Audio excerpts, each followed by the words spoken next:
प्यारे बच्चों, आज हम पढ़ेंगे क्लास 12 की पॉलिटिकल साइंस का वो चैप्टर जो हमारे मतलब सीबीएसई में तो आ नहीं रहा है, बट लेकिन अगर उसको हम पढ़ते हैं तो हमें समझ में आ जाएगी क्लास 12 की जो विश्व राजनीति वाली जो पुस्तक है उसको हमें कैसे पढ़ना है, उसमें जो घटनाएं घट रही हैं उसके पीछे का कारण क्या है। इस टॉपिक को पढ़ने से हमें बखूबी उसके बारे में बहुत आसानी से समझ में आ जाएगा। ठीक है, तो पहले हम समझते हैं जो चैप्टर अब काट दिया गया है, शीत युद्ध का दौर। आप सिर्फ इसे पढ़ सकते हो ऊपर ऊपर से, जिससे मैं आपको पता चल जाएगा कि क्या नाम है, जो शीत युद्ध का जो एक काल चला वो क्यों चला, कैसे चला और किन शक्तियों की वजह से चला। ठीक है, और यूएसए और यूएसएसआर की इसमें भूमिका क्या रही है। उसके बाद आप इसमें जान पाओगे कि आगे यूएसए और यूएसएसआर में कौन कौन सी बातों को लेकर होड़ मची, इन सब के बारे में हम जान सकते हैं इस टॉपिक के माध्यम से। शीत युद्ध का दौर। पहले तो हम जानेंगे कि शीत युद्ध से पहले क्या क्या घटना घटी जिसकी वजह से शीत युद्ध पूरा अस्तित्व में आया। ठीक है, सबसे पहले पूरे विश्व में पहली बार लड़ाई हुई जिसे बोला गया प्रथम विश्व युद्ध, जिसका दौर चला है 1914 से लेके 1918। 1914 से लेके 1900 प्यारे बच्चों 18 के बीच में पहला विश्व युद्ध लड़ा गया विश्व में। दूसरा विश्व युद्ध जो था उसका काल था 1939 से लेके 1945 के बीच में, 6 साल तक ये युद्ध चला। इस युद्ध में दो तरह की शक्तियां थी, एक तरफ थे मित्र राष्ट्र, एक तरफ थे धुरी राष्ट्र। मित्र राष्ट्र में 4 देश थे, एक हमारा था संयुक्त राज्य America, USA, United state of America. ठीक, दूसरी तरफ था USSR, union of Soviet socialist Republic, Soviet संघ। इसे आप हिंदी में बोल सकते हो सोवियत संघ। क्या बोल सकते हो बेटा? सोवियत संघ। ठीक है, अगला देश था फ्रांस और ये था बेटा ब्रिटेन, जिसने हम पर शासन किया है। लेकिन अभी ब्रिटेन में आप जानते हो ऋषि सुनक शासन कर रहे हैं भारतीय मूल के। ज्यादा दिक्कत में नहीं रहना, हम ऑलरेडी गुरु आदमी थे, आज भी गुरु हैं, कल भी गुरु रहेंगे, है ना। तो भारत गुलाम बनने के लिए नहीं, गुलाम बनाने के लिए पैदा हुआ है। आप पढ़ते रहिए, मुस्कुराते रहिए। चलो आगे बढ़ते हैं। धुरी राष्ट्र में 3 देश शामिल थे, इसमें इटली, जर्मनी, जापान मुख्य थे। ठीक है, इन दोनों के बीच में चल रहा था दूसरा विश्व युद्ध। ये वर्सेस बेटा मैंने इसलिए लगा रखा है, दोनों के बीच में क्या चल रही थी? जंग चल रही थी। ये एक तरफ अटैक कर रहे थे इन सब देशों पर, ये अटैक कर रहे थे इन सब देशों पर। आपको पता है कि दूसरे विश्व युद्ध में इस गुट की हार हुई थी, इसकी हुई थी बेटा जीत हुई थी। ठीक है, पॉज कर है हमारा जो क्या नाम है, पिछला टॉपिक हमारा था कि पहला विश्व युद्ध, दूसरा विश्व युद्ध कैसे हुआ और दूसरे विश्व युद्ध में किसकी जीत हुई। हमें पता है ये गुट जीत चुका था, मित्र राष्ट्र थे। लेकिन मित्र राष्ट्र जीतने के बाद भी इसमें जो शामिल जो कुछ देश थे वो पूरी तरीके से बर्बाद हो चुके थे। ठीक है, ब्रिटेन जो था इसने बहुत सारे देशों को गुलाम बनाया हुआ था और साथ साथ में दूसरे विश्व युद्ध में और पहले विश्व युद्ध में लड़ाई लड़ी है। लड़ाई लड़ने के कारण इसका सारा पैसा क्या हुआ? बर्बाद हो गया, युद्ध लड़ने के कारण और आजाद करने के कारण, जिसकी वजह से दूसरे विश्व युद्ध के बाद इसकी अर्थव्यवस्था चरमरा गई। तो विश्व में सिर्फ 2 ही शक्तियां बची, एक थी बेटा यूएसए, यूनाइटेड स्टेट अमेरिका, और एक थी बेटा USSR, union of Soviet socialist Republic. ठीक है, अब हम इन दोनों के बारे में डीपली पढ़ेंगे और हम पढ़ेंगे कि कैसे इन 2 शक्तियों के बीच में होड़ शीत युद्ध का कारण बनी। शीत युद्ध क्या होता है वो भी हम पढ़ेंगे। अब हम जानते हैं बेटा यूएसए के बारे में थोड़ा सा। आपको पता है यूनाइटेड स्टेट अमेरिका उत्तरी अमेरिकी महाद्वीप का क्या है? एक देश है। ठीक, इसकी जो अर्थव्यवस्था है ये है पूंजीवादी अर्थव्यवस्था। कौन सी अर्थव्यवस्था है? पूंजीवादी अर्थव्यवस्था है इसकी। ठीक,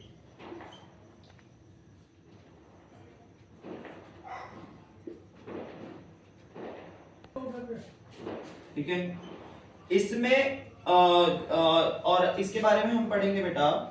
इसने जो एक संगठन इन्होंने जो संगठन बनाया था वो नाटो बनाया था। ठीक है, नाटो बनाया था, सीटो बनाया था, है ना, और सेंटो। ठीक है, सेंटो इसने बनाया एक संगठन था, ठीक है, संगठन बनाया गया था अमेरिका के द्वारा।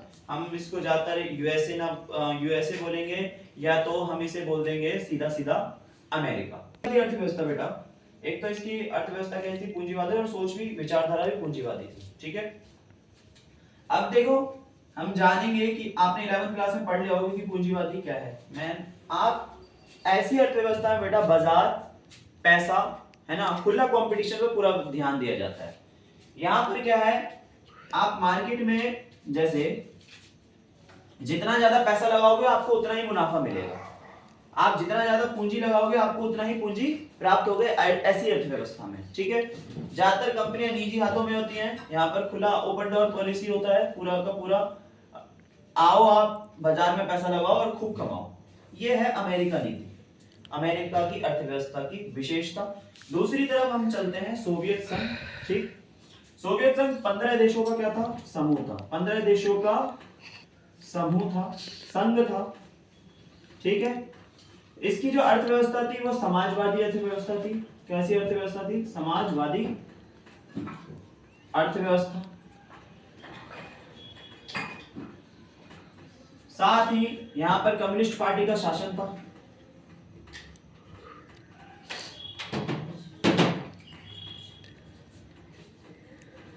ठीक है, कम्युनिस्ट पार्टी का शासन था।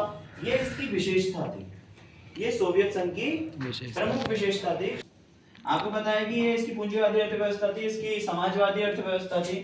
इन दोनों ने ही अपनी विचारधाराओं के कारण में क्या कर लिया था, आपस में होड़ कर लिया था, जो शीत युद्ध का कारण बनी थी, ठीक है। इसका एक संगठन, जो सोवियत संघ ने भी एक संगठन बनाया था जिसका नाम था वार्सा पैक्ट। बेटा क्या नाम था, वार्सा पैक्ट, ठीक। अब हम जानेंगे कि शीत युद्ध क्या होता है, ठीक है। चालू करेंगे, अब हम समझेंगे शीत युद्ध क्या है, ठीक है।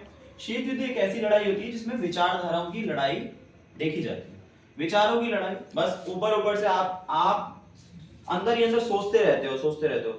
जब आप सोचते हो तो आप कुछ करते नहीं हो, सब चीज ठंडक है, मतलब आप बस दिमाग से गर्म रहते हो, लेकिन वास्तविक रूप से आपके हाथ पैर एग्रेसिव मोड में नहीं होते हैं, बिल्कुल ही, मतलब लड़ते नहीं हो आप। ऐसी लड़ाई जो सिर्फ आप विचारधाराओं से लड़ते हो, वो आपका शीत युद्ध कहलाता है, ठीक है। युद्ध की संभावना परंतु वास्तविक युद्ध का ना होना। आप ऐसे भी कर सकते हो, परिभाषा कई बना सकते हो। ठंडा युद्ध, ऐसा नहीं है कि इसमें बर्फ की सिल्लियां उठा के मार रहे हो आप किसी को, ऐसा कतई नहीं है। शीत का मतलब ठंडा होता है, इसका मतलब ये नहीं है कि आप एक बर्फ की सिल्ली उठाए और मार ली किसी के सर पे, तो ये ठंडा युद्ध नहीं है। यहाँ पे हम कश्मीर में नहीं है कि वो बर्फ के गोले बनाएंगे और फेंकेंगे। शीत युद्ध का मतलब कतई ये नहीं है। शीत युद्ध का मतलब ठंडी लड़ाई, मतलब विचारधाराओं की लड़ाई। आपका विचार में लग रहा है कि हाँ मैं युद्ध कर लूं, अब लड़ाई हो जाए, ऐसा लगता है, लेकिन आप युद्ध नहीं कर रहे हो, ठीक है। इसी को आप बोलते हो कोल्ड वॉर भी बोल देते हो, इसी को बोल देते हो शीत युद्ध।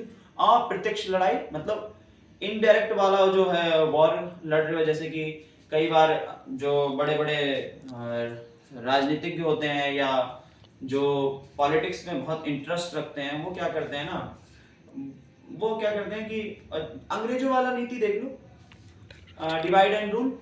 अब वो क्या करते थे, वहां राजा को बोला, वहां राजा को बोला, भैया तेरे बारे में वो ऐसा बोल रहा है, तेरे बारे में ऐसा बोल रहा है, आपस में वो लड़वा दिए किसी और को, और विचारधारा हमारी ही काम कर रही है। लड़वाया किसने, हमने, लेकिन उन्हें पता भी नहीं है। ऐसे ही शीत युद्ध के दौरान में बहुत सारे देशों को, कभी यूएसए, है ना, मतलब संयुक्त राज्य अमेरिका, और कभी यूएसएसआर मतलब सोवियत संघ, क्या करती थी, हवा दे देती थी। उसको सपोर्ट कर दिया किसी और को, इसने सपोर्ट कर दिया किसी और को, और आपस में लड़ रहे हैं। लेकिन लड़ कौन रहा है असलियत में, ये दोनों। लेकिन इन दोनों ने क्या हुए, डायरेक्ट इन्वॉल्व नहीं हुए, इनडायरेक्टली इन्वॉल्व हो गए लड़ाई में, वॉर में। इसी को हमने बोल दिया शीत युद्ध, ठीक है।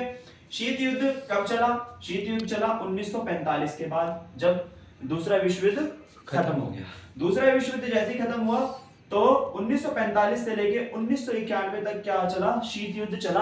क्योंकि जब तक सोवियत संघ का विघटन नहीं हुआ, सोवियत संघ बर्बाद नहीं हो गया, टूट नहीं गया 15 अलग अलग देशों में, तब तक जो है शीत युद्ध चलता रहा, विचारधाराओं की लड़ाई। अमेरिका और सोवियत संघ के बीच में चलती रही। इसी को बोला गया शीत युद्ध का दौर बोला गया।